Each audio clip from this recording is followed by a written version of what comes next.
Hey folks, Tim from Pool Pro Answers here.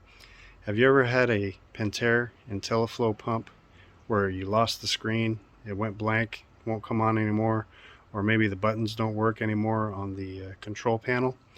Well, I'm going to show you how you can quickly and easily swap out that keypad and be back running in probably about 10 to 15 minutes. Let me show you what I'm talking about. So here we can see this is the Pentair Intelliflo. It's moving water just fine, but as you'll notice, the screen there is intermittently flashing. The LCDs are not showing what they're supposed to show, but you can see the pump is getting power, the little lightning bolt there, and when the start stop button is illuminated, it's running its program. The number 1 is illuminated, it's running its program, and when you hit stop, it stops its program. So we know that it's not the drive underneath or the controller, but rather it's just the screen and the keypad that need to be replaced. So I'm going to show you how to quickly do that. You see the 4 Phillips screws. That's really all you need to remove, and then we put the whole new unit back on. It's really a plug and play. You'll notice later that those the cord does need to be changed out, so I'll show you how to do all that.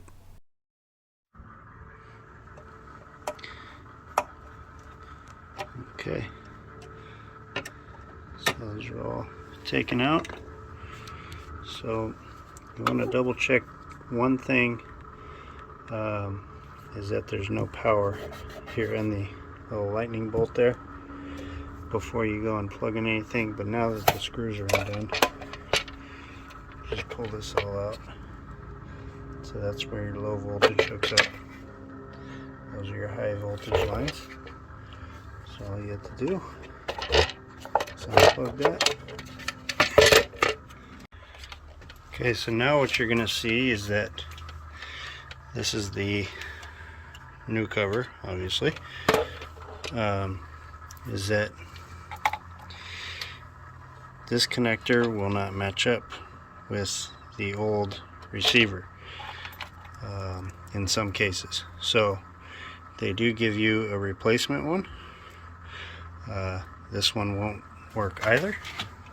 What you need to do is replace it with what they give you is a new receiver.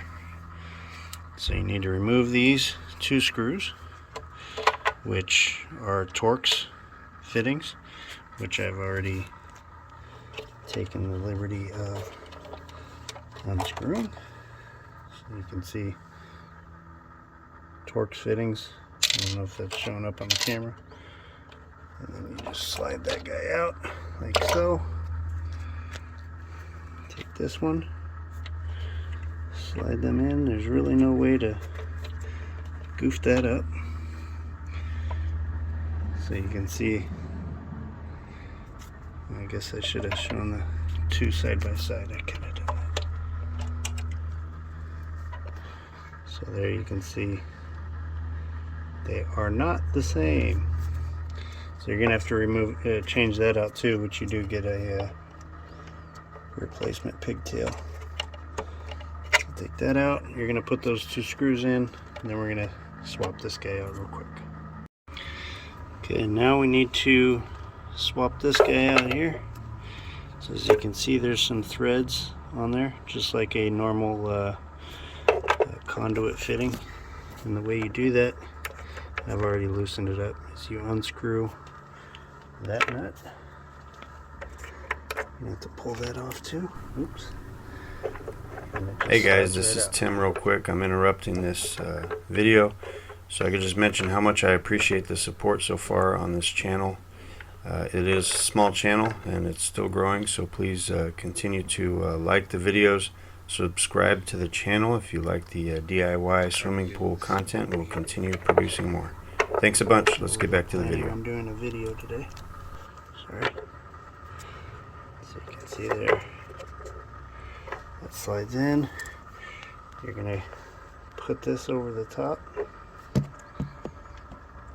just right over that, and then you're going to thread that in.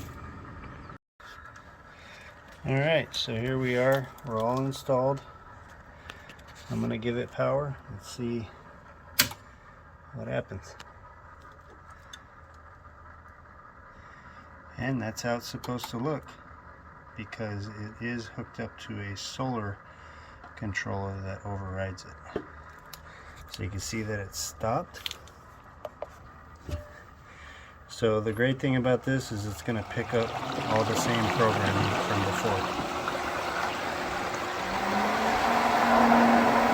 So that's how you switch out the keypad replacement for an Intelliflo smartphone. I guess not a smartphone. Almost smartphone. Hope this helps you.